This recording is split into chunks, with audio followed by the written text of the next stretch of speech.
Hello friends, welcome to my YouTube channel. Friends, आज की video में डिस्कस करेंगे पैनक्रियाटिक स्यूडोसिस्ट के बारे में। कभी कभी पेट में होने वाला जो दर्द होता है, इसका यह कारण पैनक्रियाटिक स्यूडोसिस्ट भी होता है। सबसे पहले जानने की कोशिश करेंगे कि सिस्ट यानी क्या होता है। तो एक ऐसा स्ट्रक्चर, एक ऐसी थैलीनुमा स्ट्रक्चर जिसमें पानी या किसी प्रकार का लिक्विड कंटेंट भरा होता है, जिसे हम सिस्ट कहते हैं। और अगर यह पेनक्रियास से लगा हुआ होता है या पेनक्रियास से ओरिजिनेट होता है, तो ऐसी कंडीशन में इसे पेनक्रियाटिक सिस्ट या पेनक्रियाटिक स्यूडोसिस्ट कहा जाता है। आज हम इसी के बारे में डिस्कस करेंगे। ऐसे कौन कौन से रीजन होते हैं जिसके कारण यह डेवलप होता है, पेट दर्द से इसका क्या रिलेशन है और इसका क्या मैनेजमेंट और ट्रीटमेंट होता है। इन्हीं सारे पहलुओं पर आज की इस वीडियो में डिस्कस करेंगे। अगर आपको लगातार या रिपीटेड पेट दर्द करता है तो एक कारण यह भी हो सकता है।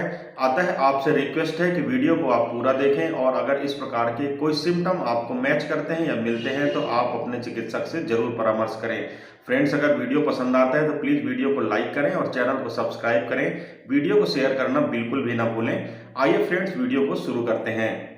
अब देखते हैं फ्रेंड्स, इस सिस्टम में हो क्या सकता है। तो इस सिस्टम में किसी भी प्रकार का लिक्विड हो सकता है, कोई फ्लूइड कंटेंट हो सकता है, पेनक्रियास से निकले एंजाइम्स हो सकते हैं, पेनक्रियाटिक सेल्स हो सकते हैं, अदर कोई स्ट्रक्चर्स हो सकता है, कुछ प्रकार के इन्फेक्शियस कंटेंट हो सकते हैं। यानी इसमें कई प्रकार के कंटेंट हो सकते हैं जो इस सिस्ट के अंदर इंक्लूड होते हैं।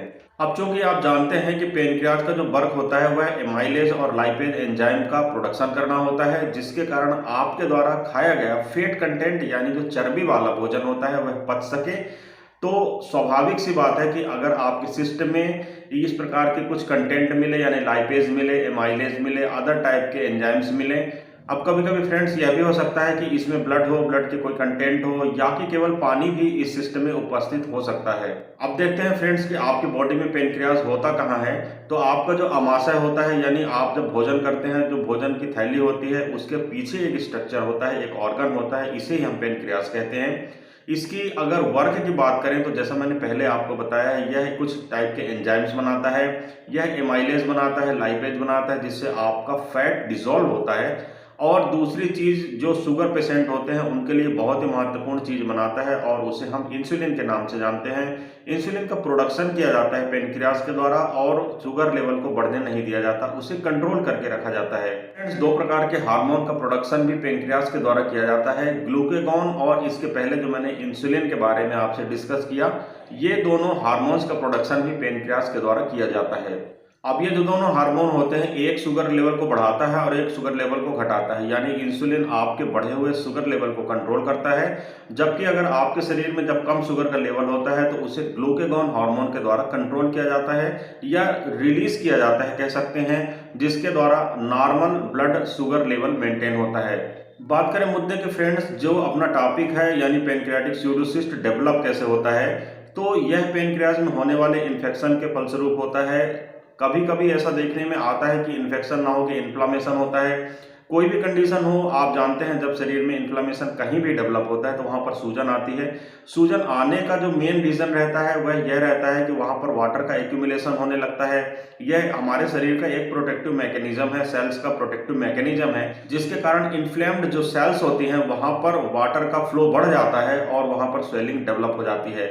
फ्रेंड्स, अगर किसी भी कारण से कोई भी रीजन अगर वहां पर डेवलप होता है, जैसे कि पेनक्रियाज में चोट लगी हो या पेनक्रियाज में इन्फेक्शन हो गया हो या पेनक्रियाज में सपोज करिए इन्फ्लामेशन एनी रीजन से भी हो गया हो, तो वहां पर वाटर का जो फ्लो होता है वह बढ़ जाता है, उसके फ्लूइड का फ्लो बढ़ जाता है, जिसके कारण वहां पर स्यूडोसिस्ट को डेवलप होने के चांस होते हैं।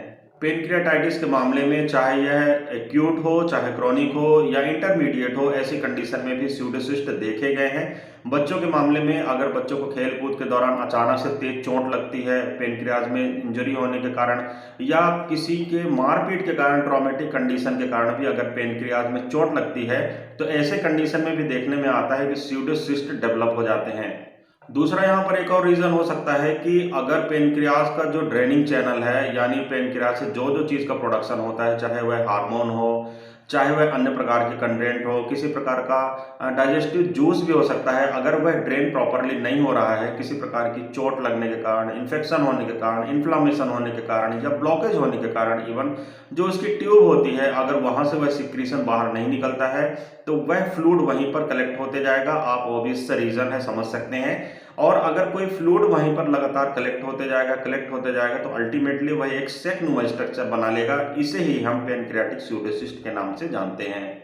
अब देखते हैं फ्रेंड्स इसमें सिम्पटम आपको क्या-क्या आ सकते हैं। तो चूंकि आपके डाइजेस्टिव एंजाइम्स का सिक्रीशन ब्लॉक हो गया है, सिक्रीशन हो नहीं रहा है, तो आपको कंडीशन डेवलप हो सकती है अनडाइजेशन की, यानी आपको इनडाइजेशन होगा, बदहजमी होगी, जिसके कारण आपके जो फैट कंटेंट है वो नहीं पचेंगे। आगे चलकर इंटेस्टाइन में इंटेस्टाइनल एंजाइम्स के द्वारा, इंटेस्टाइनल बैक्टीरियाज के द्वारा इन्हें डाइजेस्ट करने की कोशिश की जाएगी और ये फर्मेंटेट होने के कारण वहां पर ब्लोटिंग करेंगे, गैस बनाएंगे, जिसके कारण आपका पेट फूल सकता है, पेट में आपके दर्द हो सकता है, नौजिया और वोमिटिंग की कंडीशन यहाँ पर उत्पन्न हो सकती है।